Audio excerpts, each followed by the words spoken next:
नमस्कार दोस्तों, stock market studies में फिर से एक बार आपको बहुत-बहुत स्वागत है। तो आज यहाँ पे मैं डिस्कशन करने वाला हूँ, एक नहीं 2-2 कंपनीज़ के बारे में। तो दोनों जो कंपनीज़ हैं, वो दोनों ही टायर इंडस्ट्रीज़ से बिलॉन्ग करते हैं। देखिए बहुत सारे दोस्तों ने क कमेंट किए थे सर दोनों कंपनीज़ के बारे में एक डिटेल्स वीडियो बना के दीजिए। अगर मुझे निवेश करना ही है तो कौन-सा कंपनीज़ के ऊपर निवेश करूँ? तो चलो मैं आज दोनों ही बेस्ट कंपनी के बारे में बात करूँगा। तो वीडियो को पूरा लास्ट तक देखना और अभी तक आपने इस चैनल को सब्सक्राइब नहीं किया तो जाकर ज़रूर सब्सक्राइब कर लेना। साथ ही साथ टेलीग्राम को भी जॉइन कर लेना क्योंकि आपको daily basis stock market information, update, news और डेली बेसिस इनकम करने का मौका उस टेलीग्राम से आपको मिलेगा। तो चलो देख लेते हैं आज के स्टॉक के बारे में। तो दोनों कंपनी से फर्स्ट जो नंबर कंपनीज के बारे में बात करूंगा वो है अपोलो टायर्स। अब सभी जानते हैं इस ये जो कंपनी है इंडिया की थर्ड लार्जेस्ट टायर्स कंपनी है क्योंकि अब सभी जानते हैं एमआरएफ और साथ ही साथ बालकिशन इंडस्ट्रीज उसके बाद जिसका नंबर आता है वो है अपोलो टायर्स। तो अपोलो टायर्स के बारे में आज डिस्कस करूंगा क्योंकि इस कंपनी में क्या खासियत है वो सबसे पहले आपको बता दूं। कंपनी का सेक्टर वाइज देखा जाए तो कंपनी हर सेक्टर में खुद का बिजनेस चलाते हैं। जैसे फोर व्हीलर्स जैसे पैसेंजर व्हीकल्स, जैसे आप देखेंगे कार, एसयूवी एंड वैन्स, इस तीनों में भी कंपनी का टायर्स बेचते हैं। साथ ही साथ बाइक एंड स्कूटर, तो उसका भी टायर्स आपको बेचने को देखने को मिलेगा। आप देखेंगे तो एग्रीकल्चर जितने सारे ट्रैक्टर्स होते हैं उसके भी टायर्स एपोलो टायर्स के भी लगते हैं। साथ ही साथ आप ट्रक एंड बसेस के भी देखेंगे तो इसका भी टायर्स अपोलो टायर्स के भी देखने को मिलेगा। इंडस्ट्रियल जो गाड़ियाँ होते हैं, जैसे आप मान के चलिए जेसीबी हो गया, जैसे कोई क्रेन हो गया, तो इस तरीके से गाड़ियाँ देखेंगे तो इसका भी टायर्स इसी कंपनी बनाते हैं। साथ ही साथ यहाँ पे देखिए अर्थ मूवर मतलब जो माइनिंग में चलाने वाला गाड़ियाँ है, उसका भी टायर्स इसी कंपनी बनाते हैं। इसका मतलब हर कोई इंडस्ट्रीज में इस कंपनी को देखने को मिलेगा। तो इस कंपनी का खासियत में इसीलिए आपको दिखा रहा हूँ क्योंकि आपको पता चले कि कंपनी कौन सा दिशा में बिजनेस को लेके जा रहा है। बहुत सारे लोग क्वेश्चन भी किया है सर टायर इंडस्ट्रीज क्या फ्यूचर के लिए बेस्ट रहेगा। देखिए आप जितना भी गाड़ी सेल होंगे तो उसके लिए टायर्स के तो जरूरत होंगे ही होंगे क्योंकि देखिए विदाउट टायर्स में कोई भी गाड़ी नहीं चलेंगे। शायद वो पेट्रोल का गाड़ी हो, शायद वो डीजल का हो, शायद वो ईवीज का हो, कुछ भी हो। कोई भी गाड़ी आप देख लेना उसका टायर इंडस्ट्रीज में होना ही चाहिए क्योंकि टायर इंडस्ट्रीज में ही वो अच्छा खासा यहाँ पे बिजनेस करते हैं और टायर इंडस्ट्री चलते रहेंगे। तो अभी फिलहाल के लिए देखिए इस कंपनी का जो डिटेल्स है, फाइनेंशियली जो डिटेल्स है उसके बारे में बात करूँ तो मैं एक चीज जरूर कहूंगा, इंडस्ट्रीज के हिसाब से कंपनी कितना नंबर में है। एप्रो टायर्स नंबर 3 पोजीशन में है। इसका मार्केट कैप 20,000 करोड़ के आसपास है। मतलब एक यहाँ पे लार्ज कैप कंपनी अभी भी बना हुआ है। तो कंपनी का जो टायर इंडस्ट्रीज में कंपनी का डिटेल्स है, पी रेशियो ठीक ठाक लेवल में है। इंडस्ट्रीज पी रेशियो और कंपनी का इंडस्ट्रीज पी रेशियो कंपनी का 27 है और कंपनी का पी रेशियो 27.8 है। तो सेम टू सेम देखने को मिला, अच्छी बात है। यहाँ पे return of equity, return of capital employed एक एवरेज लेवल में है, उतना खास नहीं है। मगर यहाँ पे कंपनी का एनुअल इनकम देखेंगे तो 600 करोड़ के 650 करोड़ के आसपास है और कंपनी का डेप्थ जो है 7,500 करोड़ के आसपास है, 7,000 7,500 करोड़ के आसपास है। इसका मतलब कंपनी का जो डेप्थ है 0.63 के आसपास है।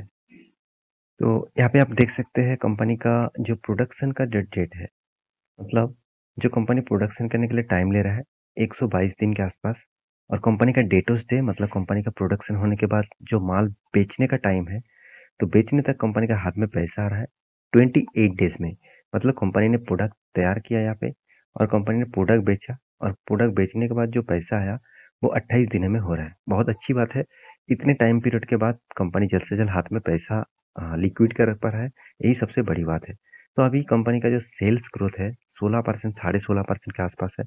कंपनी का मार्केट कैप टू सेल्स 0.87 के आसपास है। अच्छी तरीके से यहाँ पे कंपनी ने ग्रोथ किया है। तो कंपनी का प्रॉफिट ग्रोथ नेगेटिव में है। आप कहेंगे सर सेल्स ग्रोथ पॉजिटिव में, प्रॉफिट ग्रोथ नेगेटिव में, क्या पहले भी इस तरीके से था? चलो वो भी मैं आपको दिखा देता हूँ। प्रॉफिट एंड लॉस में आप देखेंगे तो कंपनी का सेल्स ग्रोथ ठीक होने के नाते भी कंपनी का प्रॉफिट ग्रोथ नेगेटिव में है। ये पॉइंट्स आपको देखना चाहिए। तो प्रॉफिट ग्रोथ नेगेटिव में है मतलब यहाँ पे एक वीकनेस देखने को मिला। तो कंपनी का CAR परसेंटेज भी अच्छा खासा रिटर्न आपको देखने को मिलेगा। कंपनी अभी देखा जाए तो लाइफ टाइम हाई भी ब्रेक कर रहा है। वो चार्ट पैटर्न भी आपको मैं दिखाऊंगा। तो उसके बाद आप कंपनी का नेट प्रॉफिट देखेंगे तो कंटिन्यूअसली कंपनी ने प्रॉफिट को मेंटेन किया, तो अच्छी बात है। तो इस कंपनी ने प्रॉफिट को अच्छा खासा मेंटेन भी किया। तो कंपनी का देखिए कैश फ्लो के बारे में बात करें तो कंपनी कैश फ्लो को भी पॉजिटिवली मेंटेन किया, ये भी अच्छी बात है। कंपनी के इन्वेस्टर के बारे में बात करूँ तो प्रोमोटर के बाद एफआईएस, डीआईएस, पब्लिक हर किसी के पास इस कंपनी का हिस्सेदारी देखने को मिला। तो ये भी एक बिग पॉजिटिव साइंस देखने को मिला है।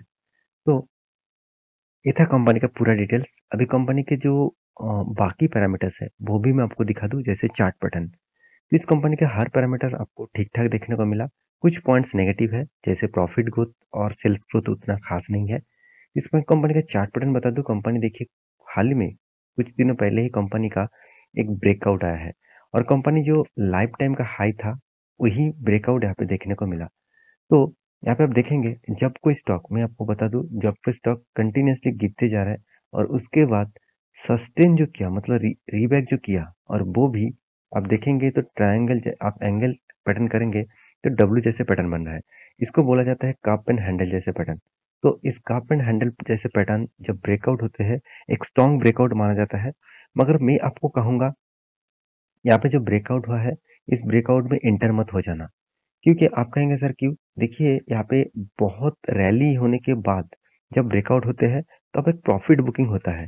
इसका मतलब थोड़ा सा ऊपर जाकर वो रिटेस्ट भी करेगा। अगर रिटेस्ट करते हैं, देखिए यहाँ पे 100% कोई सियोरिटी नहीं है, कभी कभी स्टॉक ऊपर ही चला जाता है, वापस नहीं आता। मगर ज़्यादा परसेंट, अराउंड देखा है तो 80% से भी ज़्यादा इस तरीके से करेक्शन देखने को मिलता है। अगर करेक्शन होने के बाद ब्रेकआउट होता है तो सोच लेना एक बहुत बड़ा रैली आ सकता है। तो सेम टू सेम कंपनीज के बारे में बात करूंगा। दूसरी जो कंपनी है, इसका कंपटीटर, जिसका नाम है जेके टायर। देखिए जेके टायर भी इंडस्ट्रीज को बहुत अच्छी तरीके से मेंटेन किया। इसका भी आप देखेंगे तो टायर इंडस्ट्रीज में बहुत बड़ी नाम है। इस कंपनी भी जिस जिस प्रोजेक्ट के ऊपर काम करता है आप देख सकते हैं, पैसेंजर कार्स उसके भी टायर्स बनाते हैं। साथ ही साथ मोटरसाइकिल एंड स्कूटर के ऊपर कमर्शियल टायर्स, मतलब कमर्शियल टायर्स मतलब कौन सा? आप देखेंगे, देखिए बस है, ट्रक्स है, साथ ही साथ आप देखिए एलसीवी कार्स है, एसयूवी कार्स है। यहाँ पे ट्रक्स, बसेस, इस तरीके से गाड़ियाँ के भी टायर्स बनाते हैं। फार्म टायर्स भी कंपनी बनाते हैं। ऑफ द रोड टाइप्स का भी टायर बनाते हैं। थ्री व्हीलर टायर्स भी बनाते हैं एंड रेटेड टायर्स भी बनाते हैं। तो इस कंपनी का भी प्रोजेक्ट अच्छा खासा है, मगर एप्पल टायर से उतना ज़्यादा नहीं है, क्योंकि एप्पल टायर हर इंडस्ट्रीज के ऊपर जुड़े हुए हैं। तो जेके टायर्स के ऊपर बात करूँ तो इसका क्या डिटेल्स है, चलो वो भी मैं आपको दिखा देता हूँ। इसका इस कंपनी का एक ही वीकनेस है, वो है कंपनी का मार्केट कैप। कंपनी का मार्केट कैप बहुत कम है। एक हाई रिस्की कंपनी बोल सकते हैं, क्योंकि एप्पल टायर्स का मार्केट कैप था 20,000 करोड़ और इसका मार्केट कैप है 4,500-5,000 करोड़ के आसपास। तो कितना छोटा है आप देख सकते हैं। कंपनी के बाकी डिटेल्स देखेंगे, जैसे पीए रेशियो कितना 24.5% के आसपास है। कंपनी की इंडस्ट्रीज पीए रेशियो से भी कम है, चलो ठीक ठाक है, यहाँ पे भी ठीक ठाक देखने को मिला। मगर कंपनी का return of equity, return of capital employed average से भी नीचे है, तो एवरेज से भी नीचे देखने को मिला। तो कंपनी का फ्री कैश फ्लो 54% के आस, मतलब 54 करोड़ के आसपास है। तो हाथ में 54 करोड़ के आसपास कैश तो है, मगर कंपनी का जो कर्जा है वो बहुत ज़्यादा है। इनकम के हिसाब से कम, सॉरी, टोटली मार्केट कैप के हिसाब से कंपनी का जो कर्जा है वो मुझे ज़्यादा देखने को मिला, क्योंकि इसका टोटली कर्जा है 5,400 करोड़ के आसपास। तो एनुअली इनकम 200 करोड़ के आसपास यहाँ पे देखने को मिला है। तो कंपनी का टोटल जो कैश फ्लो है, फ्री कैश फ्लो 54 करोड़ के आसपास है।